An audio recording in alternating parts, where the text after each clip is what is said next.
Assalamualaikum dan salam sejahtera kepada semua pembaca berita politik semasa. Semoga hari-hari anda dalam keadaan baik dan sentiasa diberkati.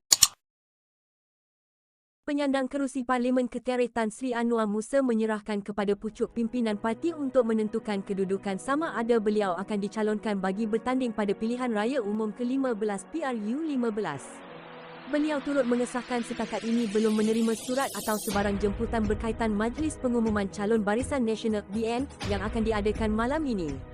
Katanya parti memiliki sistem tersendiri dalam memilih calon, justru semua pihak diminta tidak membuat sebarang spekulasi dan menyerahkan kepada parti khususnya pucuk pimpinan untuk menentukan serta memilih siapa yang parti fikir patut menerima watikah dan mewakili parti. Soal calon macam saya kata bukan benda yang harus kita minta-minta, lobi-lobi.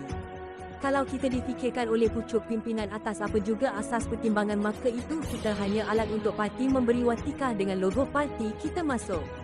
Kalau parti tidak pilih itu bukanlah pengakhiran segalanya. Tetapi itu juga tidak menyekat kita nak bertanding, kita boleh juga bertanding, beli borang, bayar deposit, semua orang boleh bertanding. Dari sudut kita sebagai ahli parti, bagi saya pendirian saya tidak akan lobi, tidak akan minta, tidak akan merayu. Kita serah bulat-bulat kepada parti dan saya difahamkan malam ini ada surat jemputan majlis pengumuman jadi saya fikir ahli-ahli parti terima sajalah apa yang parti putuskan, katanya. Beliau berkata demikian pada sidang media di Kota Baru hari ini. Mengulas lanjut, Anwar yang juga Menteri Komunikasi dan Multimedia turut mengesahkan tawaran sebagai calon kerusi Parlimen Ketereh telah diberikan kepada Ketua Puteri UMNO bahagian Ketereh Mazwani Ardila Arifin. Ketua Puteri saya dipanggil dan ditawarkan. Sama ada beliau terima atau tidak, itu saya tidak tahu kerana mereka masih lagi berunding, katanya. Anwar berkata Mazwani Ardila ada merujuk kepada beliau mengenai tawaran tersebut. Saya kata dalam politik ini tanyalah hati sendiri, yang penting bila bertanding biarlah menang. Kalau kita rasa menang kita boleh sumbang satu kerusi kepada parti kita, itu benda yang sebaik-baiknya.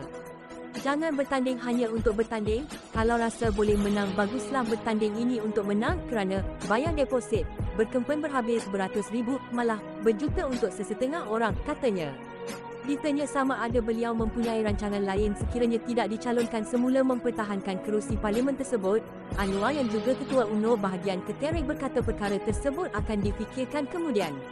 Katakan senario saya tidak dipilih, saya tidak boleh mengamuk, saya tak boleh marah tetapi perjalanan politik saya masa itulah saya kena duduk dan fikirkan. Tengok kalau buat begini jadi begini, buat begitu jadi begitu. Jadi pilihan itu banyak, kalau dulu-dulu keluar pembangkang masuk kerajaan, keluar kerajaan masuk pembangkang tetapi sekarang kalau tak duduk dalam parti kerajaan, di luar ada lagi parti lain yang kerajaan juga.